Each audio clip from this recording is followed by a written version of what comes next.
Hello friends, आगे हम लोग कुछ बात करने वाले हैं और जो हम लोग देखते हैं अब हमको देखना है एंथैल्पी। जो हम लोग देख चुके थे, अब हम लोग एंट्रोपी के बारे में बात करते हैं कि हमारा अलग अलग पॉइंट पे एंट्रोपी कैसे निकलेगा। तो याद करिए, हमने पहले वीडियो में जो देखा था उसमें मैंने अलग अलग पॉइंट पे जैसा एंथैल्पी निकाला था ठीक उसी तरीके से अब इसमें हम लोग क्या निकालने वाले हैं, एंट्रोपी। तो एंट्रोपी के लिए हमको फिर से हम टीएस डायग्राम ड्रॉ कर दिए। तो ये हमारे पास टीएस डायग्राम है और इस पे अगर बात किया जाए तो याद है आपको कांस्टेंट प्रेशर लाइन कैसा बनता था। ये मैं बार बार रिपीट कर रहा हूँ, कांस्टेंट प्रेशर लाइन। तो ध्यान रखिएगा, ये आगे आपको यूज होगा, ठीक है। और इस पूरे लाइन में जो आपका प्रेशर कांस्टेंट था, तो इस पे हम लोग फिर से पॉइंट डिफाइन कर लेते हैं। ये सब कूलिंग रीजन में 0.1, सैचुरेटेड लिक्विड लाइन में 0.2, एक हम लोग वेट रीजन में डिफाइन कर लेते हैं, एक हम लोग सैचुरेटेड वेपर लाइन में ले लिए हैं और एक हम लोग सुपर हीटेड लाइन पे ले लिए हैं, ठीक है। मतलब ये आपका क्या है, अलग अलग पॉइंट पे आपका क्या है जो एंथैल्पी है वो आपको प्रॉपरली डिफाइन किया गया है। अब देखिए हम लोग इसके अंदर बात करते हैं तो हमको क्या मिलेगा, जो एंट्रोपी की बात हो रही है, नॉट एंथैल्पी। तो यहाँ पर फिर से आप देखेंगे तो आप क्या है, स्टीम टेबल के अंदर जाएंगे। तो मैंने आपको पिछले वीडियो में ही स्टीम टेबल रीड करना बताया था, तो बिल्कुल वही हमको करना है। ये आपको जो S2 और S4 है ये आपको हमेशा दिया रहेगा क्वेश्चन के अंदर, ठीक है। तो जो आपका S2 है ये आपका क्या है, सैचुरेटेड लिक्विड लाइन पर है।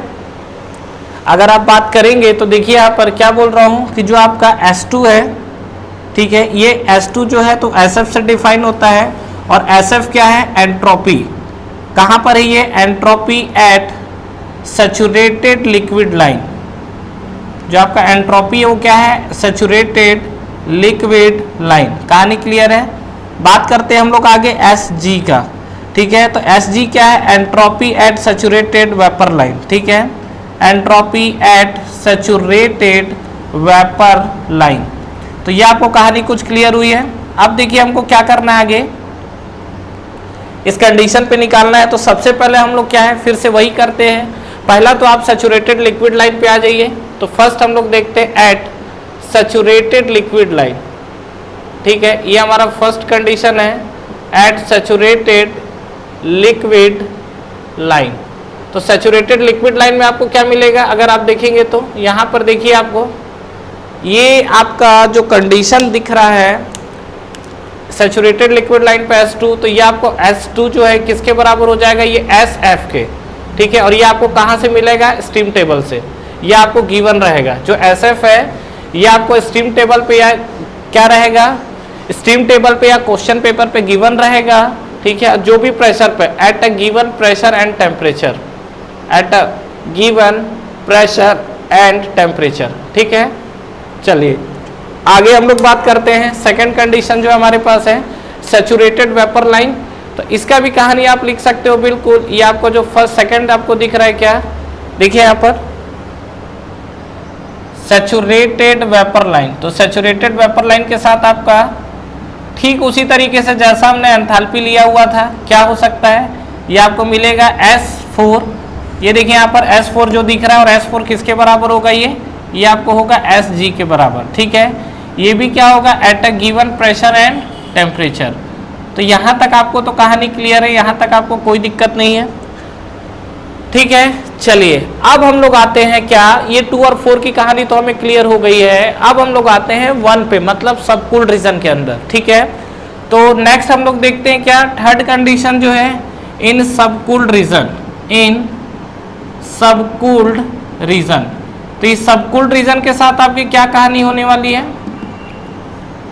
अगर मैं बात करूं तो ये जो हमारा सबकूल्ड रीजन है इसके साथ क्या होगा आपका, सबकूल्ड रीजन में देखिए क्या क्या दिख रहा है आपको। ये हमको निकालना है, S1 निकालना है हमको और S2 पता है।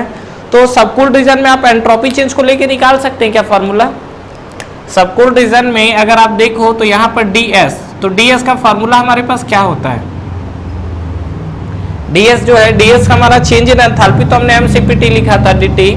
यहाँ DS के लिए क्या होगा फार्मूला, याद करिए ये सॉलिड और लिक्विड, लिक्विड वाला फेस है ना। तो अगर लिक्विड वाला फेस है तो लिक्विड के लिए चेंज इन एंट्रोपी कितनी होती है, हमने निकाला हुआ है, कितना होता है, नहीं याद आ रहा है, जो याद आएगा CP और CV सेम होता है, MCP या CV ln of T2/T1। याद आया कुछ, लॉग का फॉर्मेट आता था। तो ये हमारा क्या था, एंट्रोपी चेंज फॉर लिक्विड। नहीं याद आ रहा है तो एक बार पहले वाले वीडियो में जाके देखिएगा, इसको आप कंप्लीट करिए। और एंट्रोपी वाला कंसेप्ट और एंट्रोपी कैलकुलेशन का अलग से वीडियो है जिसमें मैंने आपको बताया था कि सॉलिड, लिक्विड और गैस के लिए हमारा एंट्रोपी का कैलकुलेशन कैसा होता है और क्या निकल कर आता है। ठीक है, तो यहाँ से आप देखोगे तो ये आपको मिलेगा जो ds, तो ये आपका S2 minus S1 equal to M C लिखो तो Cp लिखो या Cv लिखो ln of T2 by T1। कहानी कुछ क्लियर है, यहाँ से निकल जाएगा क्या, S1 देखो आपको निकालना है, S2 तो पता है, देखो S2 यहाँ पता है, और T2 और T1 तो मैं आपको शुरू से बोल रहा हूँ कि जो टेम्परेचर है वो आपको क्या है, गिवन रहेगा। तो ये आपका सबकूल्ड रीजन का भी कहानी बहुत अच्छे से निकल गया आपका। अब हम लोग बात करते हैं सुपर हीटेड रीजन के अंदर। तो सुपर हीटेड रीजन में आप कैसे डिफाइन करोगे, फोर्थ है आपका इन सुपर हीटेड रीजन। तो सुपर हीटेड रीजन मतलब आपका ये कहीं ना कहीं आइडियल गैस का कंसेप्ट पे आ गया। तो यहाँ पर आपका कैसे लगेगा सुपर हीटेड जो रीजन है, यहाँ पर आप कैसे लगाओगे एंट्रोपी चेंज को, क्या फॉर्मूला होता है सुपर हीटेड रीजन के लिए, सुपर हीटेड रीजन के लिए क्या फॉर्मूला लगाएंगे आप, एंट्रोपी चेंज हमको पता है। और अगर आपको याद हो तो हमने गैसियस फेज के लिए जो एंट्रोपी चेंज निकाला था उसमें टोटल आपके 3 फॉर्मूले निकले थे हमारे। तो 3 फॉर्मूले में से हम लोग कौन सा अप्लाई करें। क्या होता है कि जब जीवन में जरूरत से ज्यादा ऑप्शन मिल जाता है तो भी क्या है, जीवन कंफ्यूजन की तरफ मूव कर जाता है। और बिल्कुल यही कहानी है कि यहाँ पर आपके पास गैस को निकालने के लिए हमारे पास एंट्रोपी चेंज से रिलेटेड 3 फॉर्मूले हैं, तो हम लोग कौन सा यूज करें। तो आपके पास देखो सीधा सीधा आप जो चीजें दी है उसका फायदा उठाओ। क्या फायदा उठाओगे, अगर आपको याद हो तो हमें प्रेशर टेम्परेचर का रिलेशन पता था, टेम्परेचर वॉल्यूम का था, प्रेशर वॉल्यूम का रिलेशन पता था। आप एक काम करो, अगर आपको पता हो तो ये जो आपका पूरा का पूरा कांस्टेंट प्रेशर लाइन है, इस पूरे कांस्टेंट प्रेशर लाइन में अगर आप देखोगे तो 0.5 पे जो आपका प्रेशर है डेट इज इक्वल टू 0.4, मतलब 4 और 5 पे जो आपका प्रेशर है वो आपका क्या मिलेगा, कांस्टेंट। प्रेशर 5 और प्रेशर 4 पे आपका प्रेशर क्या है, 0.5 और 4 पे जो प्रेशर है वो कांस्टेंट है। तो अगर आपका कांस्टेंट है तो देखो याद है हमने ये कैसे निकाला हुआ था, हमने ये निकाला था TdS जो है, या अगर आपको याद हो तो हमारा एक रिलेशन आया हुआ था क्या, T into D S equal to D H minus VdP। यहीं से मैंने आइडियल गैस को भी डिराइव किया था।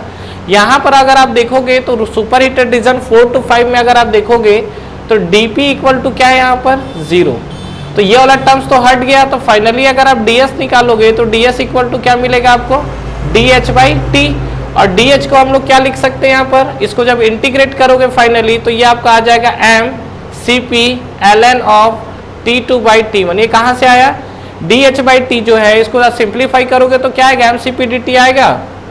नहीं समझ में आ रहा है sir, low mCp dt by T, dt by T को इंटीग्रेट करोगे 1 से 2 तक तो फाइनली जो DS है, DS आपको क्या मिल रहा है, ये आपको मिल रहा है S5 माइनस S4। तो S5 minus S4 equal to हम लोग क्या लिख सकते हैं, mCp ln of T5 by T4।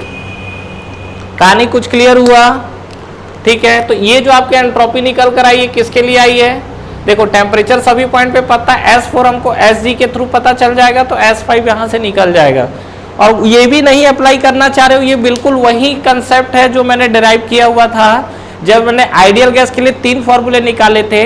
आप तीनों में से कोई सा भी उठा सकते हो, लेकिन मैं आपको बार बार बस यही बोल रहा हूँ कि क्यों कैलकुलेशन को बढ़ाया जाए। यहाँ पे ऑलरेडी 5 और 4 पे आपका प्रेशर जो है वो क्या है, कांस्टेंट है। तो 4 और 5 पे अगर आपका प्रेशर कांस्टेंट है तो आप ऐसा टर्म्स यूज करो ना जहाँ DP वाला टर्म्स है। जैसे वहाँ सॉल्व कर रहे होगे तो log P2 बाई P1 भी आ रहा होगा, तो P1 और P2 सेम है तो log 1 0 हो जाएगा, तो टर्म्स ही खत्म हो जाएगा। फिर फायदा है उसका यूज करने का, तो आप वो वाला टर्म्स यूज करिए। तो ठीक है फ्रेंड्स, ये S5 माइनस S4 की कहानी आपको क्लियर हुई। अब देखिए अब हमारा क्या रह गया, वेट रीजन, जो कि यहाँ यहीं से आपसे एग्जाम्स में क्या है चीजें खेलता है। तो नेक्स्ट हम लोग बात करते हैं वेट रीजन को लेके। तो देखिए वेट रीजन के साथ क्या हो सकता है, अगर हम लोग वेट रीजन को डिफाइन करें तो वेट रीजन के साथ क्या हो सकती है चीजें। आपको क्या करना है, फिर से जस्ट मैंने जो एंथैल्पी का फार्मूला बताया था बिल्कुल उसी फॉर्मेट में आएगा। क्या आपको निकालना है 0.3 एंट्रोपी, मतलब एंट्रोपी एट 0.3। तो एंट्रोपी 0.3 पे निकालने के लिए क्या करिए आप, ये जो पॉइंट S2 है ये S2 को ऐड करके प्लस इतना कर दो, ये जो आप देखोगे तो ये आपको कितना दिखेगा, यहाँ पे देखिए, यहाँ पर मैं ये बोल रहा हूँ कि ये जो आपका पोर्शन है, देखिए ये जो आपका पोर्शन है ये आपको कितना मिलेगा, ये बताओ ये कितना मिल रहा है। ये अगर आप देखोगे तो ये आपको मिल रहा है SFG, यही मिल रहा है। तो अगर आप इस जोन में जाओगे तो ये आपका क्या हो जाएगा, x टाइम्स ऑफ SFG, यही तो होगा। तो हम लोग क्या करते हैं, इस पॉइंट पे जो आप देख रहे हो तो इस पॉइंट पे मेरा S2 है, तो S2 plus x of SFG, ठीक है। तो यहाँ पे आप अगर देखोगे तो सीधा सीधा हम लोग क्या लिख सकते हैं, S3 equal to S2 plus x times of SFG, ठीक है। अगर आपको देखना चाहते हो फार्मूला सही है कि नहीं तो x की वैल्यू 0 रख दो। x की वैल्यू 0 रखोगे तो कहाँ पहुंच जाओगे, S2 पे पहुंच जाओगे। देखो S2 पे हम लोग पहुंच गए, ठीक है। और x की वैल्यू 1 रखोगे तो सैचुरेटेड वेपर लाइन पे किसके बराबर आ रहा है, S4 के बराबर आ रहा है। तो यहाँ भी आपको वही आएगा।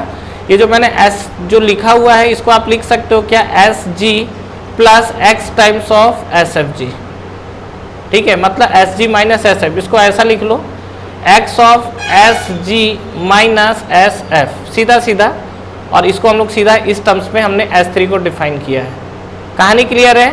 अब सुनिए, यहाँ से एक चीज़ें और एग्जाम्स में पूछी जाती है, इसको आपको एंथैल्पी के फॉर्मेट में पूछा जाता है। यहाँ से अभी जो मैं बता रहा हूँ बहुत ही इंपॉर्टेंट कंसेप्ट है, ठीक है, जो आपको याद करना पड़ेगा, ठीक है। क्या कंसेप्ट है, देखिए इसको आपको क्या RAC में भी यूज करेगा, और यहाँ से अगर रिलेटेड क्वेश्चंस आते हैं तो इस तरीके से क्वेश्चन खेलता है एंट्रोपी को लेके। तो देखिए हम लोग बात करते हैं हमारे पास एंट्रोपी के साथ क्या कहानी है। ये वाले पोर्शन से मैं आगे मूव कर रहा हूँ, होगा क्या, ये जो हमारे पास S3 दिया हुआ है, ध्यान से देखिए, S3 इक्वल टू हमने दिया हुआ है SG plus x times of SFG, ठीक है। SFG क्या आपकी एंट्रोपी है, एंट्रोपी कहाँ का है, लेटेंट हीट का है, ठीक है। ये जो SFG वाला जोन है क्या है, लेटेंट हीट वाला जोन है ना, ठीक है। तो ये बताइए कि ये आपका क्या है, कांस्टेंट टेम्परेचर फेस चेंज वाला जोन है। तो फेस चेंज जोन में अगर आपको याद हो तो हमारा क्या होता था, जो SFG है DS इक्वल टू कैसे निकालते थे, DS इक्वल टू क्या निकालते थे, अरे भैया DS इक्वल टू क्या निकालते थे हम लोग, डेल Q बाई T। यही तो एंट्रोपी चेंज का फॉर्मूला है ना। अब ये बताओ यहाँ पे जो आप एंट्रोपी चेंज निकाल रहे हो, ठीक है, यहाँ पर हीट सप्लाई किसके बराबर हो रहा है, हीट सप्लाई कांस्टेंट प्रेशर पे कर रहे हो। तो यहाँ पे जो चेंज इन हीट सप्लाई है, क्या मैं कांस्टेंट प्रेशर पे लिख दूँ तो कोई दिक्कत नहीं है।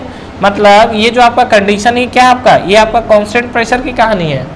तो अगर आप DS पे बात करोगे तो DS इक्वल टू क्या होगा, डेल Q जो है आपका कांस्टेंट प्रेशर पे हीट सप्लाई, और डिवाइड बाई आपका क्या दिख रहा है, टेम्परेचर दिख रहा है। तो अगर हम लोग इस पे बात करेंगे तो ये बताइए heat supply at constant pressure किसके बराबर होता है, कांस्टेंट प्रेशर पे हीट सप्लाई किसके बराबर होता है, ये हमने पहले कंसेप्ट में पढ़ा है, कहाँ पर, फर्स्ट लॉ में।